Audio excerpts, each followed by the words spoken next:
On teste le chocolat de MrBeast. J'ai trouvé ces deux tablettes chez Action à 2 € et quelques, ce qui est un petit peu cher parce qu'elles sont pas très très grosses comme vous pouvez le voir par rapport à ma tête notamment. Donc on a la Milk Crunch, donc c'est juste du chocolat au lait crunchy, donc avec du riz soufflé. Et on a celle à la version Peanut Butter, il n'y avait que ces deux versions à mon Action. Mais dites-moi si vous en avez déjà trouvé d'autres. Et du coup on se teste ça ensemble. On commence par celle au chocolat au lait parce que la Peanut Butter, j'ai un peu plus d'espoir, on va se la garder pour la fin. Donc ça se présente comme ça, le derrière, bon c'est du riz soufflé. On a, ouais c'est écrit Feastables parce que c'est la marque du coup de MrBeast. Elle est jolie et encore elle avait souffert un petit peu de la chaleur donc là elle s'est reformée dans le frigo mais je pensais qu'elle serait plus moche que ça mais ça va en fait. Ok c'est bien croustillant déjà, ça y va c'était au frigo hein, du coup donc là ça va être bien croustillant.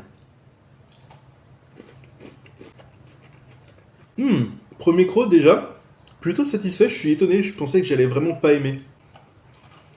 Bon la première du coup chocolat au lait, franchement c'est validé, c'est pas le chocolat que je kiffe hein.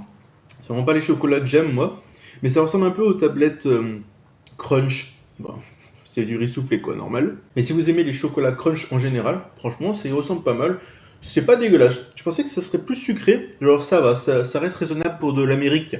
Du coup, on passe à celle au beurre de cacahuète maintenant. Et j'avais pas parlé encore du packaging global, du visuel, mais c'est assez stylé pour ça, l'image de MrBeast, c'est joli. Ça ressemble pas trop à ce qu'on a nous en France sur les tablettes de chocolat, mais en Amérique, je pense que ça doit faire fureur. Ah oui, oui, vous voyez celle-là. Celle-là, elle a aucune gueule.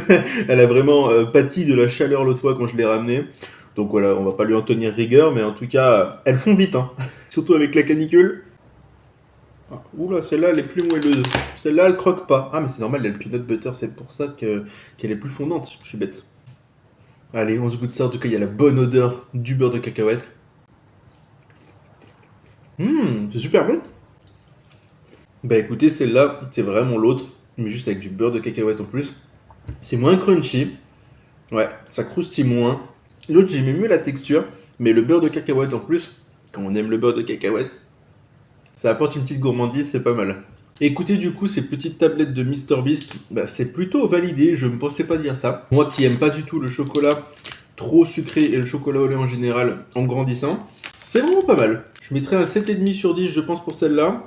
Et en vrai, un 7,5 aussi sur elle, c'est juste la croustillance en moins, mais le goût en plus. Ça s'équilibre. N'hésitez pas à me dire en commentaire les gens si vous avez déjà goûté le chocolat de MrBeast et si vous avez eu d'autres goûts que moi. Voilà, est-ce que vous en avez pensé? Bisous!